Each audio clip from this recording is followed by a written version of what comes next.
So quiet quitting doesn't just happen in the workplace. It can also happen in your interpersonal. In the summer of 1994, four teens entered an abandoned building in Gravesend, Brooklyn. It was the last time they would be seen alive. With few clues and no witnesses, the case went cold. But for Anthony Brewer, the brother of one of the victims, the search never stopped. In 2024, he acquired evidence from the police that contained DNA samples that didn't match the teens. That discovery put his life and the life of his family in grave danger. Goosebumps, The Vanishing. All episodes now available on Disney Plus and Hulu on disneyplus.disney.com. Rated TV 14 LB. Relationships too.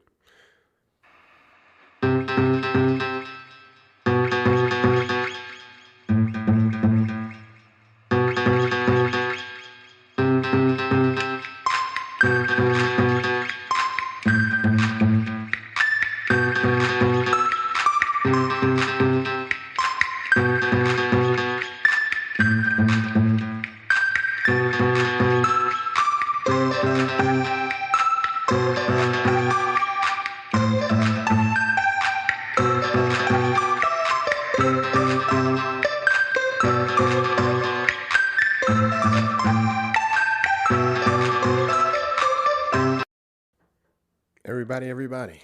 What's going on? Welcome to the Bird Brain Podcast, where the goal is to rise above it all, stay elevated, create that infinity up you.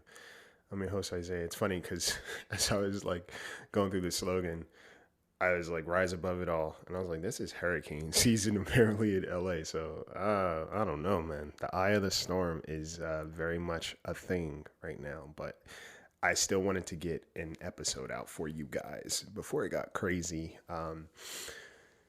Yeah, just because, consistency one. And there has just been a lot of life to be aware of and a lot of thoughts that I've had, a lot of conversations that I've had, and a lot of experiences that I think collectively we're all feeling it, right? Collectively we're all feeling it and we are growing through it. And then individually, it looks different for everybody, even if it is very similar. And, one concept I've been thinking about for a while now is the concept of quiet quitting, right? It kind of became a coined term for the workplace, right? Where employees quiet quit. And what that looks like is their lack of willingness to show up to the capacity that they used to because either they're burned out or they're just not motivated, they don't feel supported or enthused, etc. Right? Or sometimes they just clearly are not being stimulated by the job, whatever. And then I was thinking about it because I was like, I think quiet quitting also happens in our relationships too, right? And it kind of looks the same to a certain degree as well. When somebody is quiet quitting on the relationship, there never seems to be an opportunity to, or a willingness to want to show up, right? It's usually a half-ass job to some degree, or constantly canceling, right? Using all their sick days. Right? I can't make it in. Last minute changes, right? A level of apathy, right? Or, a copious amount of excuses as to why something cannot be done. Not really a willingness to figure out a solution. Quiet quitting. And the difference between it happening in your workplace and your interpersonal relationships is that it's definitely a little bit more personal. It's definitely a little bit more personal, and sometimes what it looks like is the person is people are different. They're the same but different. Like quiet quitting at a job that doesn't appreciate you versus quiet quitting in a relationship that you don't appreciate can vary, right? And I'm not saying that one size fits all. However, you'll notice quiet quitting on either side. Sometimes a person doesn't feel like they're appreciated in a relationship and they slowly start to back out, right? They slowly start to pull away. They slowly start to reserve their energy because it's like, if I am a component of your life, if I'm a component of your life and I don't feel like my contribution matters for anything, then I stop contributing, right? If you're a component in my life and you feel as if, what you do doesn't matter, or you just don't have the desire to do it anymore. You stop contributing. You get me? And it's okay for us to recognize when either we're quiet quitting or when somebody else seems to be. And you'll notice because there is kind of like this lull or very gray feeling. I talk about the difference between anxiety and intuition often, right? Knowing the difference and sometimes how they can kind of mix, but overall, it's a difference. It's a very big difference. One happens in the basement, the other happens in the attic. That's how I like to think of it, right? Your anxiety kind of forms in your stomach usually, like your grounding, your root, right? Your stomach. Trust your gut. Everybody says trust your gut. Intuition kind of happens upstairs. It's like it's away from all of the inner workings, and it's just kind of at the top, and it's more of an enlightened process, the way that I like to think, or the way that it happens for me. So even if I have an anxious moment, anxiety kind of riddles me with this idea of like, I can't think straight. I need your attention, right? Whereas intuition will continuously remind me that something is something, right? Something is something, good, bad, or indifferent, but something is something. And when we notice in our relationships a level of quiet quitting, there can be anxiety because there's a fear of a change that you're not aware of. However, with the intuition, it's just a reminder that something is something. Okay? Something is something. Something is something. Something is something. And if you can accept that, all right, cool. I have noticed a shift. I have noticed an adjustment, either on my end or the other party, right? I've noticed a change. And then you kind of address the lack of effort, and then there are all these other variables that come into place. Oh, I've just been busy. Oh, I've just been distracted. Oh, I've just been, doing this, or I've just been so tired, etc. And you may notice that they have time, or you have time for other things and other people, right? So I always say the goalpost is always going to be moved when the goal is not a healthy relationship, or people will always be too busy for the things that they don't want to make time for. Always. We will always be too busy for the things that we don't want to make time for. It's fail proof. So when you understand that and you are witnessing it, or you yourself are practicing it, it's important to just kind of ask yourself, what's going on? Right? And you can ask it to yourself, and then you can ask it out loud, right? Ask for clarity. I have no problem asking for clarity.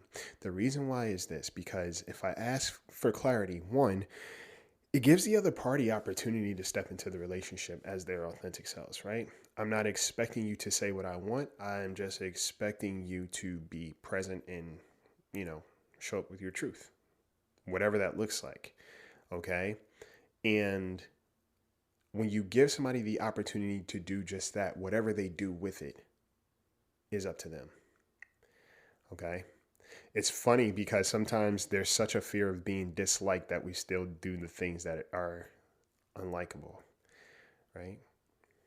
People don't want to necessarily be labeled a bad person for saying, hey, I don't value this relationship. Hey, I don't value you. Or, hey, things have changed and, you're not a priority. It sounds kind of harsh. However, what's worse is to constantly kind of put somebody in these cycles of ambiguity, right? Inconsistencies, right? One moment I'm involved and I'm engaged and I'm immersed, and the next moment I just disappear. And I do that continuously, right? And that in itself becomes a pattern that I'm almost expecting you to adjust to. It's hurtful, right? And that is some element of quiet quitting. The reason why is because you are not putting in much effort to sustain the relationship. You are just posturing, or what's the word I'm looking for? Going through the motions, right? Going through the motions. I can say I tried by doing this little thing. Well, at least I tried, right?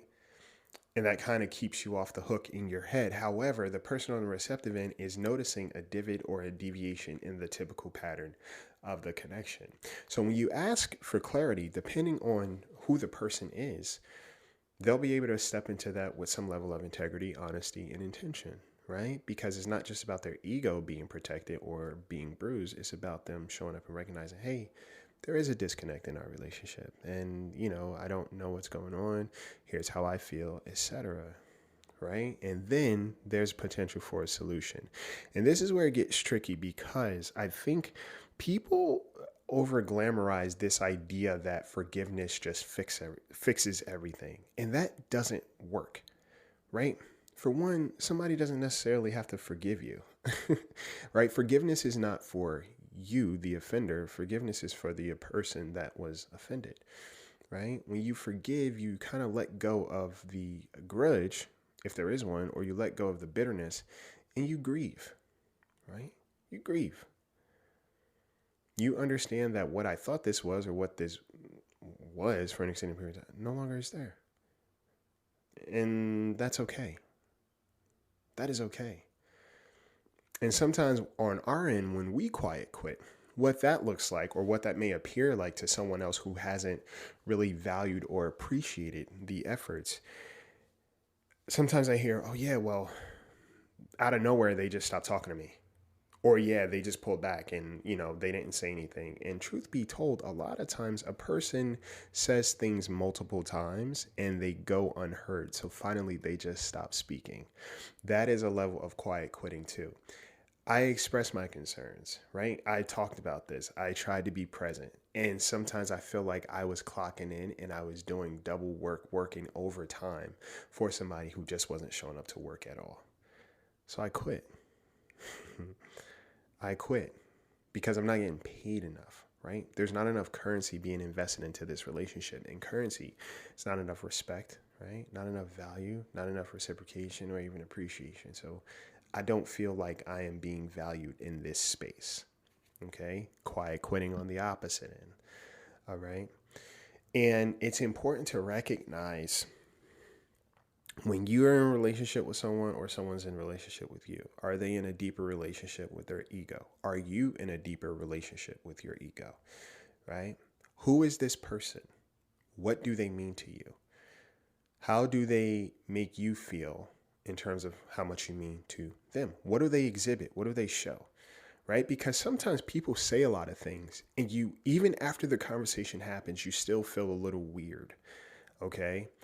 And if you still feel a little weird, 9 times out of 10, something's not being said, or there's a lack of truth there, right? There's a truth that they wanted to give you, and then there's the overall truth of what it is. And again, this takes some level of self-awareness, right? Because when we say that, something feels different, if you run on anxiety and trauma, a lot of times you're always going to be distorted and dysregulated anytime there's conflict, especially if you're conflict avoidant, right? Or you grew up in a very turbulent space where people didn't really express certain concerns, right? It feels different for you. It feels like trouble, right? You may catastrophize, right? If somebody's bringing this information to me, I'm the worst person in the world, right? Or me speaking up now makes me the worst person in the world. You get me? So you have to kind of swim through that space. Swim through that space. And then you understand, do I feel like in this conversation there was a level of truth, right? Because there are some people you have a conversation with and there is a miscommunication or a difference. And then at the end of it all, it's like, oh man, I feel safer with this person after this conversation versus I'm still kind of unsure. I'm still kind of hesitant, right? There's a difference. We downplay, or people don't talk enough about how individual interconnections all feel very different, right?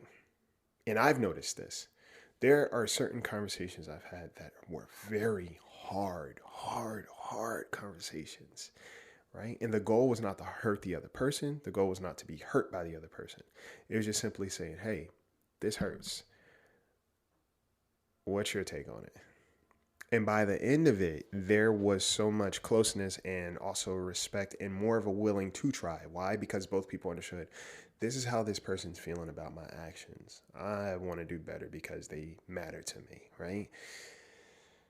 Versus, okay, we had this conversation, but it still feels like the same thing, or this person's still doing the same thing.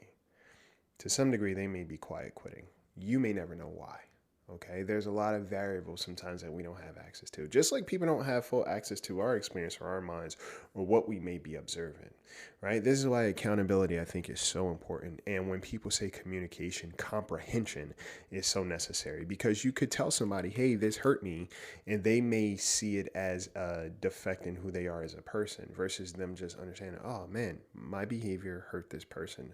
How can I do better? Do I want to do better, right? Or do I not? Okay. But I'll tell you what, never seek to sustain a relationship where you feel like you are a burden to take care of. Never seek out a relationship where you feel like you are a burden to take care of, especially when you are not burdened by those people, right? You just have a willingness and a desire to lean into the relationships, etc. But on the receptive end, you always kind of feel like a chore or a bother, right? Don't work overtime to keep those relationships because truth of the matter is what's happening is that now the responsibility is falling on you to sustain the relationship. Okay. The other person sometimes may be looking for an out, and the fact that you keep showing up maybe frustrates them because it's like, oh, damn, why can't you just kind of not care like I do? It'll be a lot easier, right? Because I already don't want to talk about what's going on. And the fact that you keep showing up and you keep treating me a certain way makes it hard. Makes it hard for me to just kind of like skip out the back door or put in my 2 weeks. You know what I'm saying? Quiet quitting is a very subtle thing, but it's a very loud feeling a lot of times, whether you're doing it or whether someone else is doing it. And if you're observant enough, you catch it. If you know someone long enough, you also catch it, right? And it may frustrate you because it's like, I've been trying to deny this for a while, but the proof is in the pudding. And when you finally address it, depending on how the person meets you in that space, is also going to be clarity of some sort or confirmation. I always say any intentional relationships are informed relationships. When somebody cares about you, when somebody cares about the relationship, the goal is to establish clarity, not more confusion. And clarity doesn't just come with words. Clarity also comes in change behavior. Clarity also comes in actions. Clarity also comes with some level of purposeful pattern change. Otherwise, you're still back in the fog and you go back to, all right, we just had this good conversation, but nothing's changed and everything still feels the same. What's going on? And in that space, it's important for you to now recognize, what is my participation? What am I doing? Because a lot of times we get mad at people for doing what they do. However, we overlook exactly what it is that we do that allows them to move how they move in our lives. You have to take ownership, guys. I promise you, the more ownership you take in terms of your participation in relationships, the better you feel, right? And if you're always afraid to speak up to someone because you fear that the relationship may end or you fear that they may get upset, that's probably more of a reason to speak up, because either they'll prove you wrong or they will prove you right. Oh, okay, that this relationship only exists on the person's convenience and how they feel. My feelings are not really something that matters. And I know that because when I bring this up, either, I get punished in some kind of way, whether it's avoidance or, combativeness or defensiveness, or there's just a lack of effort and I'm being told that I'm asking too much, or I'm being made to feel like my expectations are too high.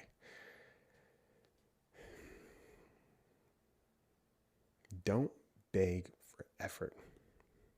We do that on our own. We make effort on our own when it comes to things that are important to us. And when somebody shows you that you are not important to them, thank them, right? Thank them in your heart. Thank them in your head, right? And you know what? Say, thank you for showing me the truth. Thank you for your truth. Thank you for being so generous with your truth. Because now I have agency and I have awareness. I have confirmation to some degree. Right? People talk about conversations and communication a lot. However, that does not change someone's character. So yeah, make sure on your end you are showing up and respecting the relationship by having a conversation.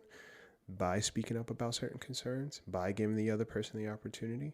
However, you don't need to keep doing that, especially if the other person is refusing in one way or another to show up, either in their words, but also their actions repetitively. If they continuously do something that they know is affecting you in a negative way, let that be an indicator of the respect that's present in the relationship or the lack thereof. And let that be an opportunity for you to develop more respect for yourself. Okay? Sometimes we need to be hit a couple of times with the truth before we decide to make an adjustment. Or sometimes we only need to see it once. But the beautiful thing about people is we are creatures of habit. And if someone is who they say they are, they will continuously be that regardless of the seasons. And even in those seasons of downtime or ambiguity, they are still doing their best to show up by communicating, right? By making some effort, by being intentional, by reaffirming. Versus someone who just says, well, yeah, I've been busy. What solution are they offering? Pay attention to the solutions that people offer up and also implement when there is some kind of disconnect. How are they trying to bring connection back to the space? Pay very close attention because people will show you. Okay. So yeah, quiet quitting could look very interesting in a lot of ways, but if you've been working your ass off to try to sustain connections and it just seems like it's not hitting, quietly quit. Okay. If your goal is to bring peace, and be honest, if your goal is to bring peace into other people's lives by carrying a level of peace within you, right? Don't let that be a subjective thing. Because there are a lot of people out there who say that they do so much for other people. And it's like the fact that you're itemizing how much you do also kind of indicates that there's this level of transaction, right? It's one thing to just recognize, all right, cool, I've been doing my best to show up and, just trying to maneuver. But, if you're constantly telling someone how much you do for them, that feels weird. Okay. But you can address, hey, I've been trying to step into this space and, I don't really know how to go from here. But I have been trying. And if that's not met with reciprocity, listen, take your love somewhere else. Because everybody deserves love. I believe that. However, some people don't deserve yours because they're showing you that you don't deserve for them to try to love you better. Okay. And then grieve. Go through the grieving process. Don't try to deny the fact that this person is important to you or this relationship is important to you, etc. Embody all that. It should be important. Right? If somebody's in your life, they should be important. And that's how you kind of exit this space of transactional relationships. I'm always willing to recognize the importance of people in my life. Good, bad, or indifferent, I can say that. The reason why is because they serve a purpose. And the purpose is that this person has made an impact on me in some way, shape, or form. And I don't deny that. Right? I don't deny that. Why should I? That's a disservice to me and them. Because at one point in time, they were probably one of the most important people to me. Because that changes doesn't mean that at one point in time, they were one of the most important people to me. And that kind of shows my level of care for them.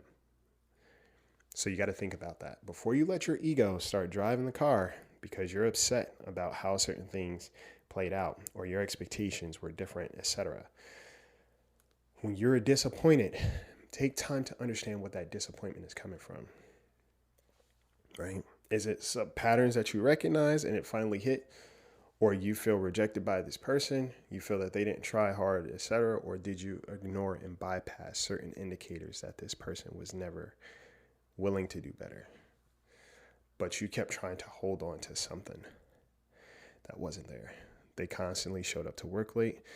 The work that they put in when they got there was subpar, right? It was inconsistent. A lot of times they called out and you still had to make up for the work being done. What was their patterns? And at one point, maybe they were top notch, right? They were employee of the month. in the first 30 to 90 days.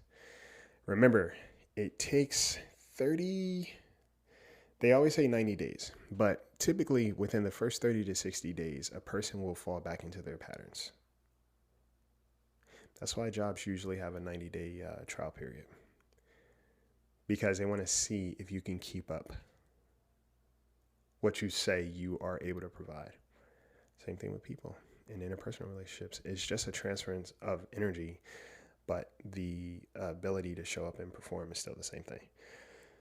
Okay? So if you're just getting to know somebody, 30 to 90 days. But if you've known somebody for a while, pay attention to the patterns. Okay? Because it's tricky to start a new habit. And somebody may stay on brand for the first week, maybe two. But they will fall back right into their pattern after that. I promise you. But you got to pay attention to what your patterns are too.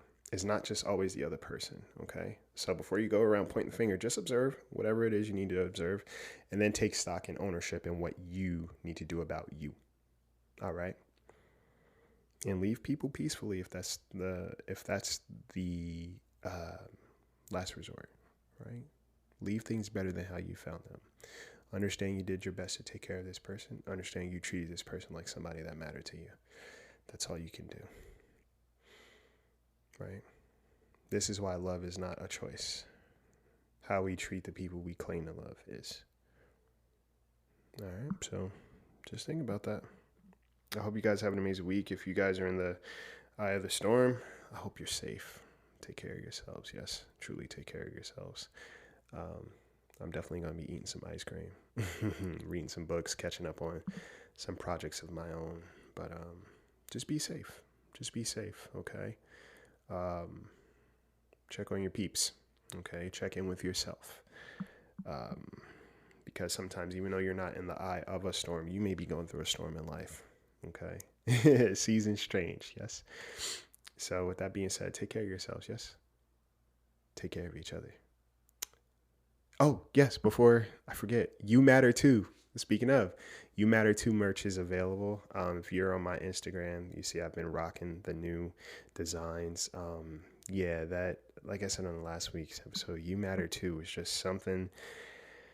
It came about because there was a video I posted a while ago, and it was just the idea of feeling like you were asking too much when you were seeking the bare minimum, and always feeling guilty for asking for what you were seeking, whether it's connection, whatever the case may be. It always feels like you were asking for too much from people you give your all to. But it's so important to understand that you matter too. And sometimes it's the people who go through life who are trying to pour into everybody else because they may not have had it. So subconsciously, they are trying to do the opposite. You matter too. And that's what this merch is all about. And it's so dope. I love it. You know, whenever I wear it, it's just a reminder because I look down, it's a little heart. You know, it's just a nice symbol, nice little reminder. We've already got some sales out there. So shout out to the people who are now rocking their You Matter merch. You Matter merch, You Matter merch. Say that 5 times fast.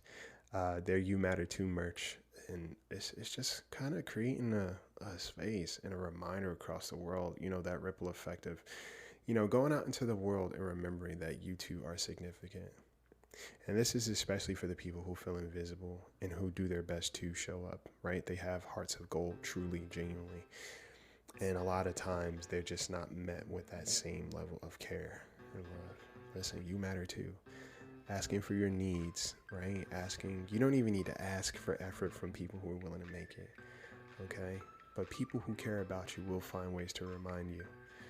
And I hope you recognize and try to practice reminding yourself of the same thing, okay? So yeah, You Matter Too merch is available. Coaching is available. Rest is always available. Find opportunities to take rest. But yeah, I like this episode. I hope you guys enjoy it too. But yeah, quiet quitting. You know, we are the CEOs of our lives and other people are CEOs of theirs. And when we recognize that somebody is just not willing to show up and do the work, hey, there are other people who are probably waiting to take up space. Not necessarily their space, but just take up space. And they'll do it right the first time. Every time. All right? So, again, take care of yourselves. Take care of each other, y'all.